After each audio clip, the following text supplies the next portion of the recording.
एक छोटे से गांव में जहां सुकून की बस्ती थी, एक भयानक किस्से ने उस जगह को रहस्यमयी बना दिया था।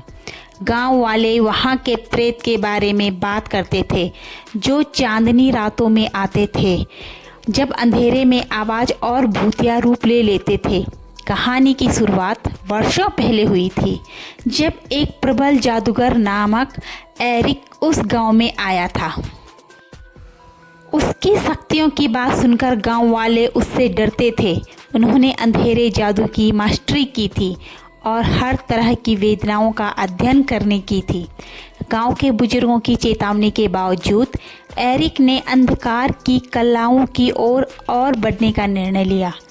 एक खतरनाक रात एरिक ने एक यज्ञ किया, जो अंधकार को अपने इच्छानुसार बांधने का उद्देश्य रखता था।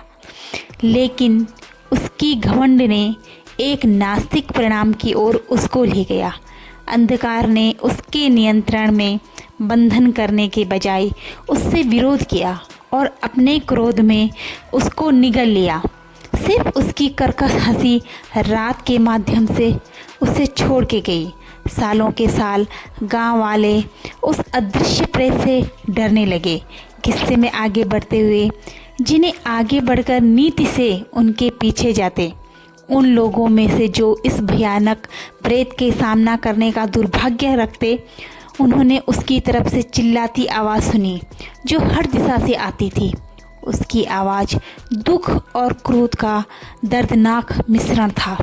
गांव वालों में एक उत्साही और साहसी युवती थी, जिसका नाम इलारा था।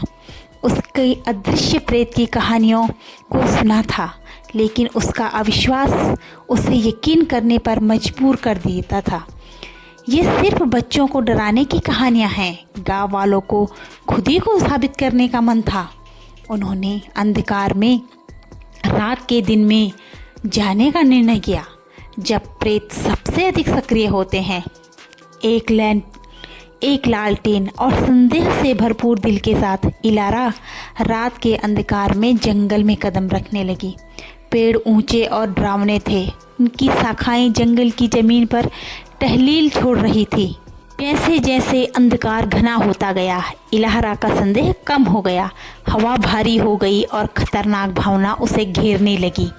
अचानक लालटेन की रोशनी बुझ गई और इलारा को अंधकार में ढक दिया। चिल्लाहट उसके चारों ओर फैल गई और प्रत्येक आवाज़ एक डरावनी स्मृति थी कि वो सब योनि से आ रही है। वह अपने कानों को ताक कर शब्दों को समझने की कोशिश करने लगी, लेकिन वे एक अविवेक्षित दुख और नाराजगी की एक सुमधुर संगीत के साथ आवाज़ें आ रही थी। उसके भय में इलारा ने एक खुले स्थल में ठोकर खाई, जहाँ उसके सामने एक प्रेतीय रूप दिखाई दिया। वो एरिक का था। उसका रूप अंधकार द्वारा विकृत और विकराल बना दिया गया था। उसकी खोखली आँखों में इलारा की आंखें टकटकी और उसकी आवाज़ वो आवाज़ थी जो अंधकार की गहराइयों से आती थी।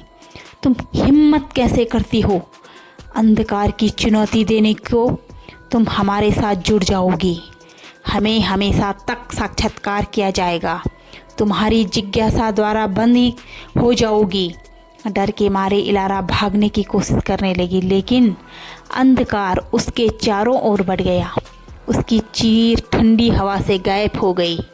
उसकी बेचैनी में इलारा ने उस दिन की याद आई, जिसे उसके गांव के बुजुर्गों ने सुना था। उस दिनांक का व्रत, जो भयानक आत्माओं को दूर करने के लिए किया जाता था। अपने साहस को बुलाते हुए इलारा ने व्रत पढ़ना शुरू किया। जैसे ही उसकी आवाज़ चिल्लाहट के ऊपर उठी, उसके चारों ओर उजाला फैल गया, जिससे अंधकार वापस पीछे हट गया। एरिक की प्रेतमात्मा ने क्रोध की चीख मारी और अंधकार समाप्त हो गया। परिश्रम और कांपते हुए इलारा सवेरे को जंगल से निकली, जिसकी रोशनी उसके दिन की पहली किरणों से पुनः आई। वो उस मुकाबले को पार कर गई, लेकिन अदृश्य प्रेत की यादें उसके दिमाग में सदैव बनी रही। वह गांव लौटी, जहां अब उसकी कहानी गांव वालों ने बड़े सम्मान के साथ सुनी।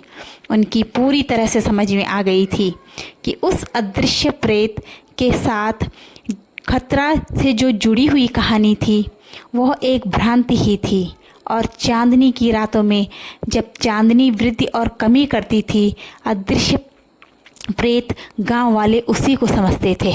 तो ये अदृश्य प्रेत की कहानी उसके गांव में अमर हो गई। अब अवैज्ञानिक ज्ञान की खोज के परिणाम से इसे सिद्ध किया गया है। धन्यवाद।